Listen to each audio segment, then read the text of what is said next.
Hello बच्चों, welcome to my channel हिसाब mathematics. बच्चों, आज हम क्लास 9th का chapter number 6 lines and angles उसका जो हम थ्योरम पढ़ेंगे 6.6 थ्योरम। और 6.6 थ्योरम हमारा क्या है? Lines which are parallel to the same line are parallel to each other. कहते हैं वे रेखाएं जो एक ही रेखा के समांतर और परस्पर समांतर होती हैं। हम इसको समझने के लिए हम इसका डायग्राम बनाते हैं कि मान लेते हैं कि हमारे पास ये तीन लाइन है। मान लेते हैं ये हमारी एल लाइन है, एक दूसरी लाइन ये है एम लाइन है, और एक तीसरी लाइन है ये है एन लाइन। ये तीन रेखाएं हैं, ये तीन लाइन है। ठीक है, मान लेते हैं एक और हमारी लाइन ये इस तरीके से जो ट्रांसवर्सल बोल देंगे, जो मान लेते हैं ये है टी है, ट्रांसवर्सल है। ठीक है, अब यहाँ पे इस थ्योरम का अगर हम मैथमेटिक्स टर्म लिखें तो क्या होगा कि यहाँ पे मैं इस थ्योरम में ये कह रहा है कि अगर मान लेते हैं कि एक ये लाइन है M जो L के पैरेलल है, L के समांतर है, और ये जो N लाइन है ये भी L के समांतर है, L के पैरेलल है, तो ये दोनों भी एक दूसरे क्या हो जाएंगी? लाइन पैरेलल लाइंस हो जाएंगी। हाँ, इसमें यही कह रहा है कि वे रेखाएं जो एक ही रेखा के समांतर है, ये दोनों रेखाएं हैं जो इसके समांतर हैं, तो इसका मतलब ये है कि ये दोनों रेखाएं भी आपस में क्या है? समांतर हैं। यही थ्योरम कह रहा है। यानी मतलब ये है, इफ अगर हम ये बोल दें, इफ ये जो हमारी लाइन M है पैरेलल टू L एंड ये जो लाइन N है पैरेलल टू L, मतलब ये lines which are parallel to the same line, मतलब ये लाइंस दो हैं जो एक ही लाइंस के दोनों क्या हैं? पैरेलल्स हैं। तो इसका मतलब ये है कि अगर ये दोनों लाइंस के पैरेलल हैं तो ये आपस में भी क्या होंगे? पैरेलल होंगे, आपस में भी क्या होंगे? समांतर होंगे। कहेंगे देन तब क्या होगा? जो ये M लाइन होगी N के भी समांतर होगी। ठीक है, तो ये हमारा ये थ्योरम है जो हमारा 6.6 है। इस तरीके से इस थ्योरम का यूज करके हमें एक्सरसाइज 6.2 का क्वेश्चन सॉल्व करना है।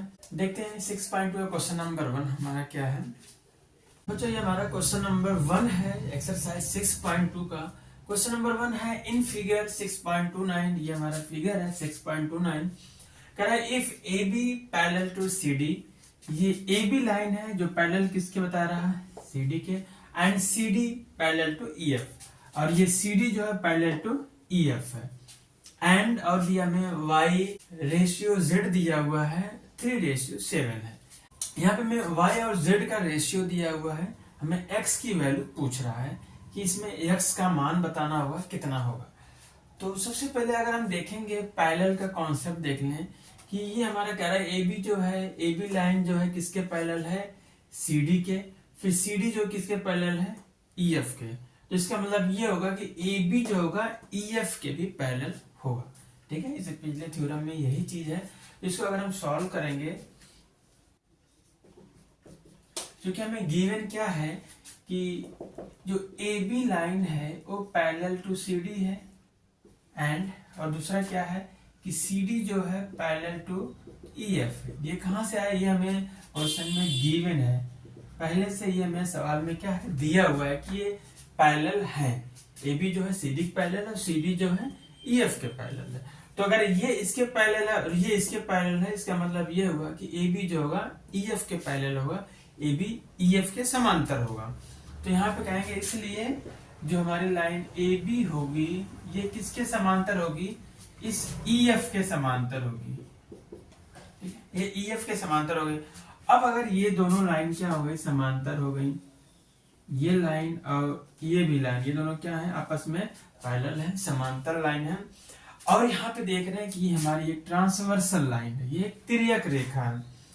और जब एक दो लाइंस या तीन लाइंस को जब एक लाइन कट करती है या फिर इंटरसेक्ट करती है तो ट्रांसवर्सल लाइन होती है। और इस केस में ये भी कहा जाता है अगर वो लाइन जिनको ये कट कर रही है, ये ट्रांसवर्सल जिस पर है, अगर वो पैरेलल लाइंस है, वो समांतर है, तो क्या होता है कॉन्सेप्ट कि जो करस्पॉन्डिंग एंगल्स होते हैं वो सारे करस्पॉन्डिंग एंगल्स इक्वल होते हैं।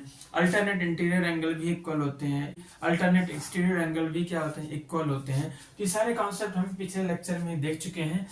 अब यहाँ पे हमें ये देखना है कि x और जेड या वाई और जेड में कुछ रिलेशन है, कुछ कौन सा अल्टरनेट इंटीरियर एंगल या कोई एक्सटीरियर एंगल बन रहा है, ए बी ई एफ के पैरेलल है, इसका मतलब इसके अंदर जो एंगल बन रहे हैं इंटीरियर एंगल बन रहे हैं। अगर हम ध्यान दें इस एंगल की, अगर हम यहाँ पे एक एरो बनाए, इसका डायरेक्शन ये जाएगा और इसका डायरेक्शन ये जाएगा, ये देख रहे हैं अपोजिट डायरेक्शन में है।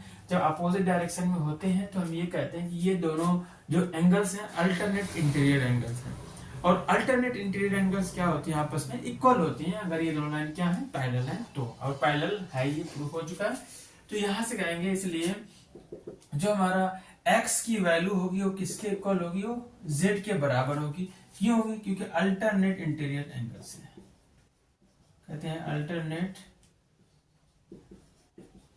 Interior angle.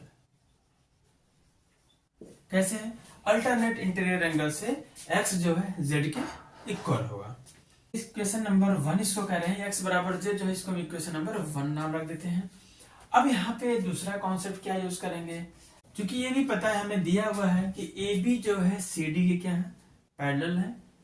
क्योंकि जो हमारी लाइन ए बी है ये किसके पैरेलल है, ये सी डी के पैरेलल है। ये भी क्या है, गिवन ही है, पहले से दिया हुआ है। ए बी अगर सी डी के पैरेलल है तो इसके लिए भी ये क्या है लाइन, ये ट्रांसवर्सल लाइन है, ये ट्रांसवर्सल है, तो ये दोनों एंगल क्या है, इंटीरियर एंगल है। ट्रांसवर्सल के सेम साइड है, मीन्स तिर्यक रेखा के एक ही तरफ बने अंतःकोण हैं। और ये अंतःकोण क्या होते हैं, आपस में सप्लीमेंट्री होते हैं, ये संपूरक कोण होते हैं।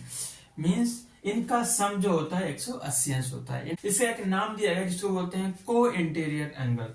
जैसे इसको अगर बात करें तो एंगल जो x है और जो y है ये दोनों कितने हो जाएंगे, तो 180 अंश हो जाएगा। ठीक है, क्यों हम ये बोल देंगे यहाँ पे, क्योंकि को इंटीरियर एंगल से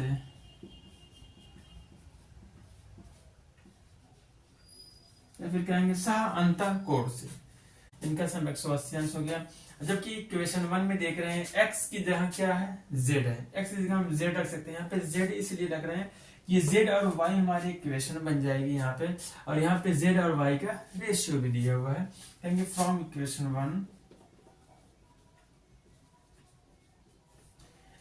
1 से देख रहे हैं x बराबर z है, तो x की जगह क्या रख देंगे, z रख देंगे। तो यहाँ पे आ जाएगा z plus Y is equal to 180 या 180, ये हो जाएगा हमारा इक्वेशन नंबर 2। तो इसके z प्लस वाई बराबर 180 अंश। तो इसके आगे क्या करते हैं कि हमें कुछ और यहाँ पे जो गिवन है, क्योंकि हमें ये गिवन है कि y रेशियो z जो है ये 3:7 है, ये भी हमें पहले से क्या है कि गिवन है। तो इसको हम क्या लिख सकते हैं, इसको लिख सकते हैं y बटे z बराबर 3/7। तो y इज इक्वल टू करेंगे z यहाँ आके मल्टीप्लाई हो जाएगा 3 इंटू जेड अपॉन 7। और y की वैल्यू क्या करेंगे, समीकरण 2 में पुट कर देते हैं। And put value of y in equation 2, इस 2 में रख देते हैं। y की जगह क्या रखेंगे, 3 इंटू जेड अपॉन 7, क्या हो जाएगा, ये हमारा z पहले से z प्लस y की जगह 3 into Z upon 7 is equal to 180 अंश। 80 से मल्टीप्लाई होगा, ये हो जाएगा 7z प्लस 3z होल का divide by 7 is equal to 180।